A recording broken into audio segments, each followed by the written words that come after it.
যেমন জামায়াতের নেতাকর্মীরা আমরা দেখেছি ক্যাম্পাসের বাইরে অবস্থান করেছে। এটা আসলে দুঃখজনক, কারণ একটা ছাত্র সংসদ নির্বাচন, এখানে শিক্ষার্থীরা তাদের ভোট দেবেন, নির্বিঘ্নে আসবেন। এখন সেই জায়গায় যদি জাতীয় রাজনৈতিক দলের নেতাকর্মীরা এখানে ভিড় করেন, তাহলে শিক্ষার্থীরা স্বাভাবিকভাবেই এখানে একটা ভয়ের কারণ তাদের থাকে। টোকেন নিয়ে যে ঝামেলাটা হয়েছিল, প্রথমত বিষয়টা হলো টোকেন, একটা প্যানেলের টোকেন ক্যাম্পাসে। আমরা এটা দেখে আমরা যখন নির্বাচন কমিশনকে এবং প্রক্টোরিয়াল বোর্ডকে বলি, তখন তারা বলে যে না, এটা না। তখন আমরা প্রমাণ দেখাই, প্রমাণ দেখানোর সাপেক্ষে তারা আমাদের যে টোকেন, আমাদের ঐক্যবদ্ধ নির্বাচন জবিয়ান প্যানেলের টোকেন, তারা অনুমতি দেয় এবং সেই টোকেন কিন্তু পরবর্তীতে আমরাও বিভিন্ন ভোট কেন্দ্রে আমরা দেই। যোগসু নির্বাচন আমাদের বহুল আকাঙ্ক্ষিত এই নির্বাচন, দীর্ঘদিন ধরেই আমরা এটা নিয়ে কথা বলে আসছিলাম। এখন আজকে এটা পূর্ণতা পেয়েছে। আমরা চেয়েছি যাতে স্বচ্ছতা এবং নিরপেক্ষতা বজায় থাকে। তো সেই জায়গা থেকে বড় কোনো সমস্যা আমরা দেখতে পাইনি, আমাদের চোখে পড়ে নাই। আর ছোটোখাটো যেই সমস্যাগুলো, যেমন সকালবেলা আপনার টোকেন নিয়ে যে ঝামেলাটা হয়েছিল, প্রথমত বিষয়টা হলো টোকেন, একটা প্যানেলের টোকেন ক্যাম্পাসে।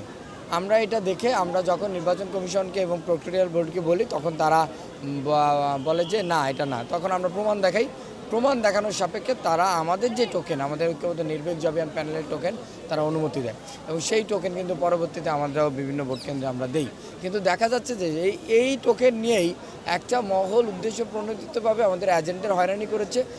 টোকেন কেন আনছেন, কী কারণে আনছেন, অথচ এটা কিন্তু আমাদের অনুমতি দেওয়া ছিল। আমরা অনুমতি নিয়েই কিন্তু আমরা সেই টোকেনটা ওখানে প্রবেশ করাইছি। ঠিক আছে, তো আশা করছি যে নির্বাচনে বড় কোনো ঝামেলা এখন পর্যন্ত যেটা বলা যায় যে ভোট গণনার আগ পর্যন্ত এখন কোনো বড় কোনো সমস্যা হয়নি।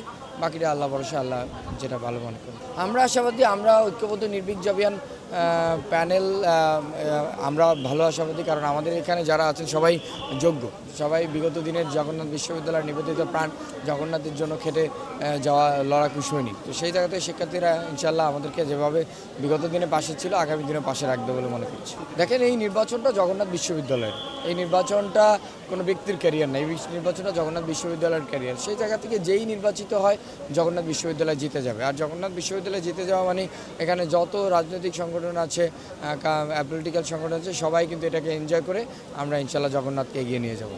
আমরা সকালবেলা শুনেছি যে একটা দলের মাদার সংগঠনের, যেমন জামায়াতের নেতাকর্মীরা আমরা দেখেছি ক্যাম্পাসের বাইরে অবস্থান করেছে।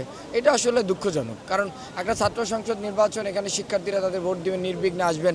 এখন সেই জায়গায় যদি জাতীয় রাজনৈতিক দলের নেতাকর্মীরা এখানে ভিড় করেন, তাহলে শিক্ষার্থীরা স্বাভাবিকভাবেই এখানে একটা ভয়ের কারণ তাদের থাকে এবং তারা একটা সংকটে থাকে, তো শঙ্কায় থাকে। সেই জায়গা থেকে আমরা সকালবেলাও এটা আমরা বলেছি যে আসলে এই জায়গাগুলো যাতে না হয়, প্রশাসন আমাদের বলার পরে চেষ্টা করেছে, এই আর কি। তবে এটা উচিত হয়নি।